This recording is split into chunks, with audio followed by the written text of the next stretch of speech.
Ever wonder what our favorite binge-worthy karate show looks like without all the special effects? Well, today we're going to be talking about what Cobra Kai actually looks like behind the scenes. Before we dive in and discuss, go ahead and click subscribe and ring that notification bell so that you'll never miss out on our future videos. Here we go!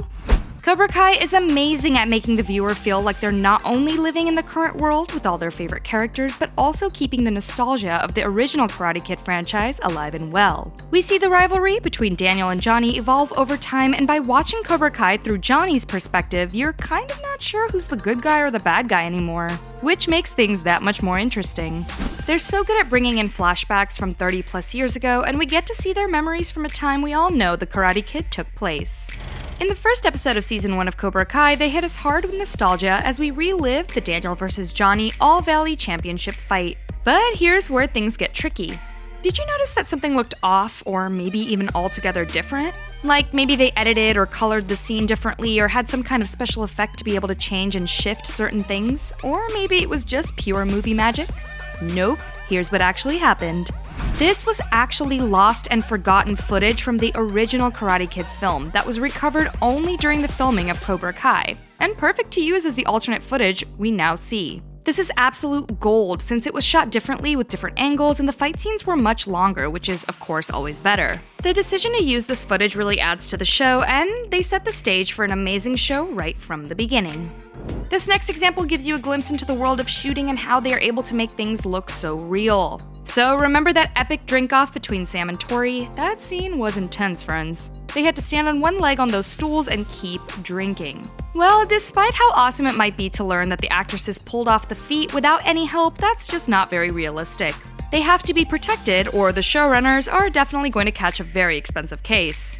The girls were actually secured with rope harnesses in order for the scene to be carried out seamlessly. Even with the rope, though, there was potential for either of them to fall, break a bone, or just get injured in general. Tori literally almost broke her hand in one of the takes, which thank goodness was prevented by the rope. And you can see the other actors jumping in to help secure them, so when Tori falls off the stool in the show, now you know how they made it happen. Ah, the magic of television.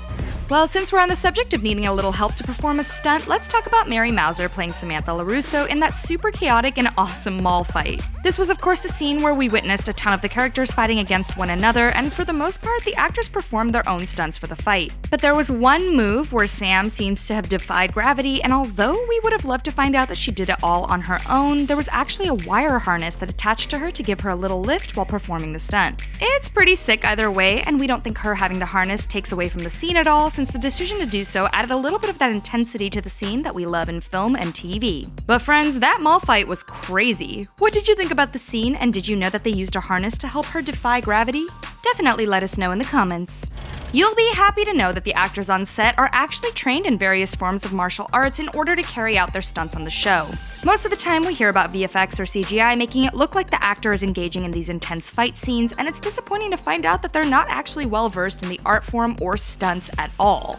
Well, you can sleep better tonight knowing that some of your favorite actors and actresses on the show have in fact engaged in training, just like Ralph Macchio and William Zabka did way back in the 80s for the Karate Kid films.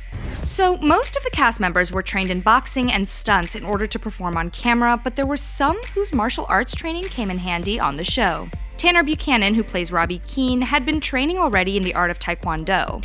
In an interview with The Wrap, he said, "I got a couple of belts away from black, and then I quit because I was too busy." He then continues by saying, "Then, before I booked Cobra Kai, I had been training Muay Thai for about 8 months in Toronto, Canada, while I was filming Designated Survivor." Casual. So his training in various forms of martial arts predates him even being on the show, which is so cool. Jacob Bertrand, or Hawk as we know him, had a purple belt in karate and had had some grappling training before the show, so we imagine that definitely came in handy. Just knowing that they're continuing the original tradition of actually training in some of these art forms makes us love the show even more. Friends, let's talk about the outdoors. It had its very own presence during the filming of Cobra Kai, and nature, as we know, has a mind of its own. This definitely caused some interesting moments while shooting.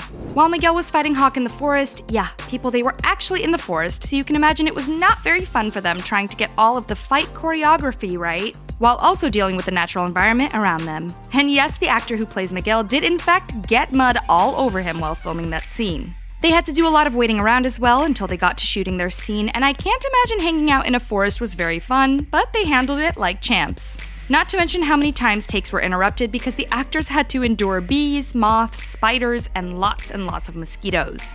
I am deathly afraid of spiders, so no thank you. Well, thank you. According to the footage, there were definitely some interruptions. For example, if a bee invaded an actor's personal space or if someone choked on a moth. Ugh. So the long days of shooting were not just to get the lines, camera angles, lighting, and fights right, but also to just try and avoid upsetting Mother Nature as much as possible. Remember the scene where Johnny puts a bunch of students in a cement mixer and tells them to use their weight to make it churn? This was pretty intense, but knowing what we know about Johnny's training, it's no wonder he employed some tactics to try and strengthen his students.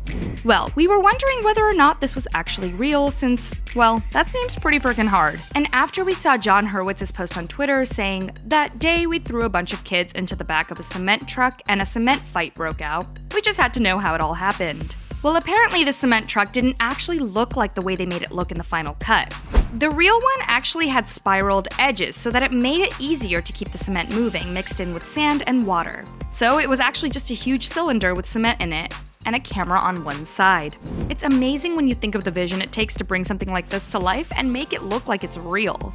Ever wonder which of the scenes in Cobra Kai are actually shot on location and which are on a studio set? We've got the answers you seek, friends. So overall, most of the locations actually exist. Yes, that includes the Cobra Kai dojo, which is a fan favorite fact. One of the locations, however, that's actually a film set is Miguel's apartment. It looks like a real home, but then again, it's supposed to, and you're not supposed to be able to tell. So when you see Miguel doing his morning workouts and getting ready to kick some butt, just know that he's not actually in an apartment, but on a film set. None of the diners are real either, and if you aren't distracted by the drama and intensity of what's going on with the characters, you'll notice that the windows and doors of the diners appear green, which is actually a green screen to make it look like they're in an actual diner, and not on a studio lot or in a soundstage. Pretty cool, right? Of course, we had to talk about that crazy fall Miguel took over the railing and onto the stairwell. This was a shocker to every viewer ever because, well, that was a nasty, merciless delivery by Robbie that could have quite possibly sent Miguel hurtling to his death.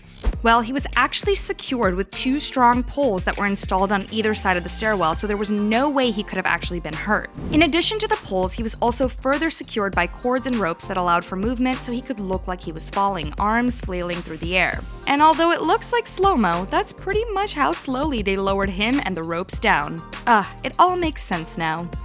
Well, there you have it. Film sets and acting takes a whole lot of work behind the scenes to bring us our favorite shows and movies. So we wanted to give you a little sneak peek into Cobra Kai behind the scenes. What do you think about the tidbits we included here, and do you know of other effects the show used to bring us the final product? Leave us a comment below. As usual, be sure to like, subscribe, and ring that notification bell as we bring you more juicy info, gossip, and speculation about the shows and stars you know and love. Until next time!